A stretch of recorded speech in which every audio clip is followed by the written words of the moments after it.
The day I carried the last box out of the house I'd lived in for 23 years, I thought my joy had left with it. Everything that once made me smile was gone. Then, through an unexpected conversation and one powerful verse from Nehemiah, God showed me something I had never understood before. Happiness depends on circumstances, but true joy comes from Him. Welcome back to God Showed Up Stories. Most of us spend our lives chasing happiness. We think we'll finally have it when life settles down, when the bills are paid, when the relationship is restored, when the diagnosis improves, when the dream finally comes true. But what happens when life falls apart? When the plans you've carefully built suddenly disappear? When the things that once brought you happiness are no longer there? It's in those moments that we discover the difference between happiness and joy. Happiness comes and goes with our circumstances. Joy runs much deeper. It remains even when life is uncertain, because it is rooted in God's presence rather than our situation. Nehemiah 8:10 reminds us with these unforgettable words. Do not grieve, for the joy of the Lord is your strength.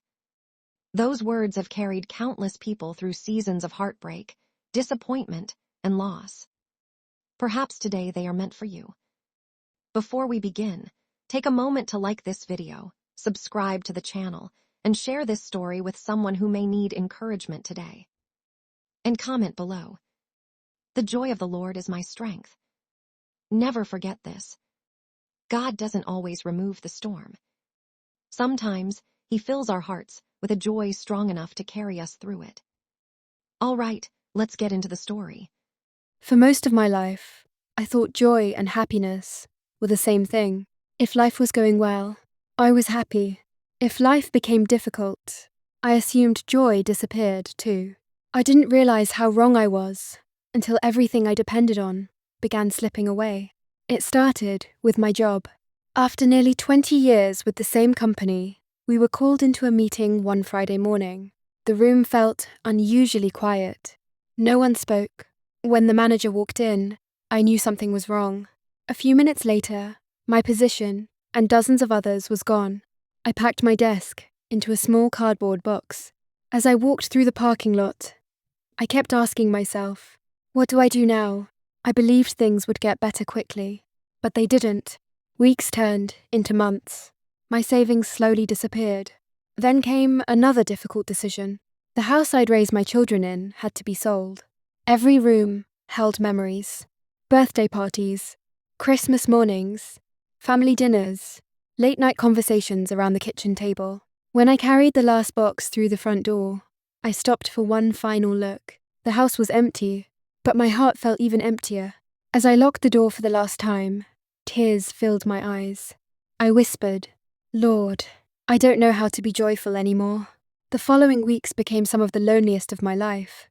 I smiled when people asked how I was doing, but inside, I felt exhausted.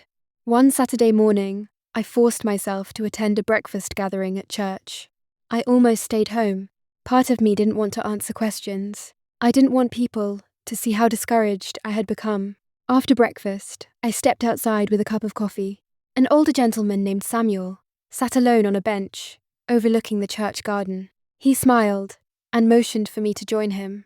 For several minutes, neither of us spoke. Then he quietly asked, "Heavy season?" I nodded. Before I knew it, I had told him everything. The job, the house, the uncertainty, the fear. When I finished, he didn't rush to offer advice. He simply listened. Finally, he smiled gently. You know, many years ago, I believed God had abandoned me too. I looked at him. He continued, I lost my business. My wife became seriously ill. There were days I couldn't imagine smiling again. I quietly asked, So, what changed? He looked toward the flowers, blooming, in the garden. I stopped chasing happiness. I frowned. I don't understand. He opened the small Bible he carried in his jacket pocket. Without saying another word, he handed it to me. His finger rested on Nehemiah 8:10. I read the verse aloud. Do not grieve, for the joy of the Lord is your strength. Samuel smiled. I've read that verse hundreds of times. But one day, I realized something. It doesn't say your circumstances are your strength. It doesn't say your career is your strength. It doesn't say your house, your money, or your plans are your strength. It says, the joy of the Lord. I stared at the page. He continued softly. Happiness comes from what's happening around us, but joy comes from knowing who walks beside us. His words settled deep inside me. For the first time in months, I wondered if maybe I had been searching for the wrong thing all along. As we stood to leave, Samuel placed a hand on my shoulder. Don't pray for your old life back. Ask God to show you the joy He wants to build in the life that's ahead. I drove home, thinking about those words. The circumstances hadn't changed. I was still unemployed. I still missed my home. I still didn't know what tomorrow would bring. But something inside me had begun to shift. For the first time in a long while, I felt a small spark of hope. And over the next several months, God would slowly teach me that joy isn't something we find when life becomes perfect. It's something, it grows within us. Right in the middle of life's hardest seasons. The weeks that followed weren't easy. I wish I could tell you everything changed overnight. It didn't. I still woke up some mornings wondering how I was going to pay my bills. I still missed my old home.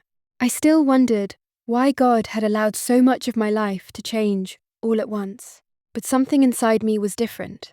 Every morning, before looking at my phone, before checking job listings, before worrying about tomorrow, I opened my Bible. The first page I turned to was Nehemiah 8. Every single day, I read those same words. Do not grieve, for the joy of the Lord is your strength. At first, I repeated the verse because I needed hope. Eventually, I repeated it because I began believing it. One afternoon, while volunteering at the church food pantry, I met a young, single mother. She looked overwhelmed. Her little boy stayed close beside her, holding tightly to her hand. As I helped carry groceries to her car, she quietly apologized.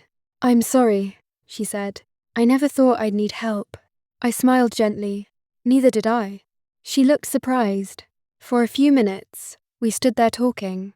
I shared a little of my own story, not to compare our struggles, just to remind her she wasn't alone. Before she drove away, tears filled her eyes. She reached across the window and squeezed my hand. You've given me hope today. As I watched her leave, I realized something. For the first time in months, I had forgotten about myself. Instead of focusing on what I had lost, I had been able to encourage someone else. That evening, I remembered something Samuel had said.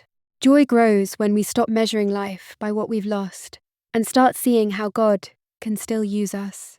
Those words became part of my daily prayer. Little by little, doors began opening, not always the ones I expected. A friend recommended me for a position at a non-profit organization. The salary wasn't as high as my previous job. The office wasn't nearly as impressive. But every day, I had the opportunity to help families who were rebuilding their own lives. For the first time in years, my work felt like a calling instead of just a paycheck. Months later, I ran into Samuel after church. He smiled before I even spoke. You look different. I laughed. I feel different. What changed? I thought for a moment. Then I answered honestly. My circumstances didn't give me joy. God did. He nodded. I was hoping you'd discover that. Driving home that afternoon, I realized something that would stay with me forever. I had spent years believing joy was something life gave me. Now I understood. Joy is something God grows within us. It doesn't disappear when the paycheck stops. It doesn't vanish when the house is sold. It doesn't depend on perfect health or perfect plans.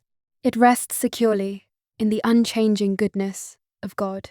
Looking back now, I don't believe God showed up by giving me back everything I had lost. He showed up by giving me something even greater. A joy that couldn't be taken away. A peace that remained when life was uncertain. A strength I never could have found on my own. Today, whenever someone asks me how I survived that difficult season, I simply smile. Then I share the verse that carried me through it. Do not grieve, for the joy of the Lord is your strength. Because happiness may come and go, but the joy God gives can carry you through every season of life. And sometimes, God shows up not by changing our circumstances, but by changing our hearts in the middle of them. If this story touched your heart, comment below. The joy of the Lord is my strength. Maybe you're walking through a difficult season right now. Maybe you've lost something you never thought you'd lose. Remember this: your circumstances do not have the final word. God's joy is deeper than temporary happiness. It is a strength that will carry you through every valley until you reach the mountaintop again. If this story encouraged you, don't forget to like this video, leave a comment below, subscribe to God Showed Up Stories, share this story with someone who needs hope and encouragement today. Thank you for spending this time with us. And always remember, God always shows up right on time.